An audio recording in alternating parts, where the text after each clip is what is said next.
ಇದು ನಿಮ್ಮ ಜಿಎಂಎಸ್ನ breaking news. ಸಾಗರ ತಾಲೂಕಿನ ಕೆರೋಡಿ ಗ್ರಾಮದ 70 ವರ್ಷದ ವೃದ್ಧನ ಕೊಲೆ ಪ್ರಕರಣಕ್ಕೆ ಹೊಸ ಟ್ವಿಸ್ಟ್. ಸಾಗರ ನ್ಯಾಯಾಲಯದಲ್ಲಿ ಖುಲಾಸೆಗೊಂಡಿದ್ದ ಆರೋಪಿ ರಾಜ್ಯ ಉಚ್ಚ ನ್ಯಾಯಾಲಯದಲ್ಲಿ ದೋಷಿ ಎಂದು ತೀರ್ಪು. ಆರೋಪಿ ಶಿಜು ಕುರಿಯನ್ ನನ್ನು ಕೇರಳ ರಾಜ್ಯದ ಪಾಲಕ್ಕಾಡ್ನಲ್ಲಿ ವಶಕ್ಕೆ ಪಡೆದ ಸಾಗರ ನ್ಯಾಯಾಲಯದ ಪೊಲೀಸರು. ನ್ಯಾಯಾಲಯದ ಪೊಲೀಸ್ ಸಿಬ್ಬಂದಿ ತಾರಾನಾಥ್ ಮತ್ತು ಹನೀಫ್ ಅವರಿಂದ ಶಿಜು ಕುರಿಯನ್ ಬಂಧನ. ಹೌದು, ಸಾಗರ ತಾಲೂಕಿನ ಪಡವಗೋಡು ಗ್ರಾಮ ಪಂಚಾಯಿತಿ ವ್ಯಾಪ್ತಿಯ ಕೆರೋಡಿ ಗ್ರಾಮದಲ್ಲಿ 2012ರಲ್ಲಿ 70 ವರ್ಷದ ವೃದ್ಧನ ಕೊಲೆಗೆ ಸಂಬಂಧಪಟ್ಟಂತೆ ಸ್ಥಳೀಯ ನ್ಯಾಯಾಲಯದಿಂದ ಖುಲಾಸೆಗೊಂಡಿದ್ದ ಆರೋಪಿಗೆ ರಾಜ್ಯ ಉಚ್ಚ ನ್ಯಾಯಾಲಯ ಜೀವಾವಧಿ ಶಿಕ್ಷೆ ವಿಧಿಸಿ ತೀರ್ಪು ನೀಡಿದೆ. 2012ರಲ್ಲಿ ಕೆರೋಡಿ ಗ್ರಾಮದ ಜೋಸ್ಫೋಕನ್ ಎಂಬುವವರನ್ನು ಕೊಲೆ ಮಾಡಿ ಕೊಟ್ಟಿಗೆ ಹಿಂಭಾಗದಲ್ಲಿದ್ದ ಗೊಬ್ಬರದ ಗುಂಡಿಯಲ್ಲಿ ಹೂತು ಹಾಕಲಾಗಿತ್ತು.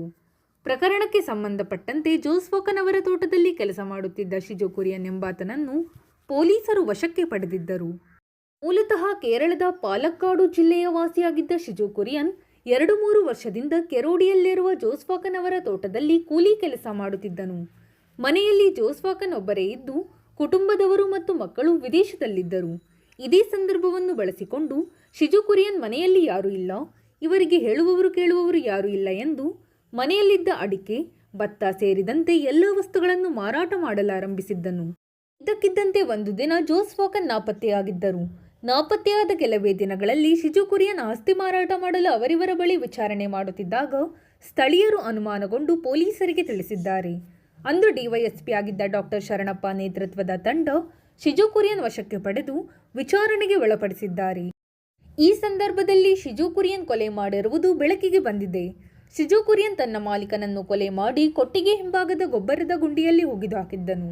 ವಿಚಾರಣೆ ವೇಳೆ ಶಿಜು ಕುರಿಯನ್ ಮಾಡಿದ ಕೊಲೆ ಪ್ರಕರಣ ಬೆಳಕಿಗೆ ಬಂದಿತ್ತು.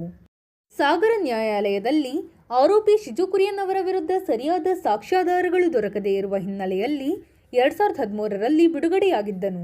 ಪ್ರಕರಣದಲ್ಲಿ ಸರ್ಕಾರದ ಪರವಾಗಿ ವಾದ ಮಂಡಿಸಿದ್ದ ಸರ್ಕಾರಿ ಅಭಿಯೋಜಕ ವಿ.ಜಿ. ಯಳಗೇರಿ ಅವರು ಪ್ರಕರಣವನ್ನು ರಾಜ್ಯ ಉಚ್ಚ ನ್ಯಾಯಾಲಯದಲ್ಲಿ ವಿಚಾರಣೆ ನಡೆಸಲು ಶಿಫಾರಸು ಮಾಡಿದ್ದರು. ರಾಜ್ಯ ಉಚ್ಚ ನ್ಯಾಯಾಲಯದಲ್ಲಿ ಸುದೀರ್ಘ ವಿಚಾರಣೆ ನಡೆದು ದಿನಾಂಕ 20-3-2020ಕ್ಕೆ ಶಿಜು ಕುರಿಯನ್ ಮಾಡಿದ ಕೊಲೆ ಸಾಬೀತಾದ ಹಿನ್ನೆಲೆಯಲ್ಲಿ ಜೀವಾವಧಿ ಶಿಕ್ಷೆ ಮತ್ತು 50,000 ರೂಪಾಯಿ ದಂಡ ವಿಧಿಸಿತು. ಆರೋಪಿ ಶಿಜು ಕುರಿಯನ್ ತಲೆ ತಪ್ಪಿಸಿಕೊಂಡಿದ್ದನು.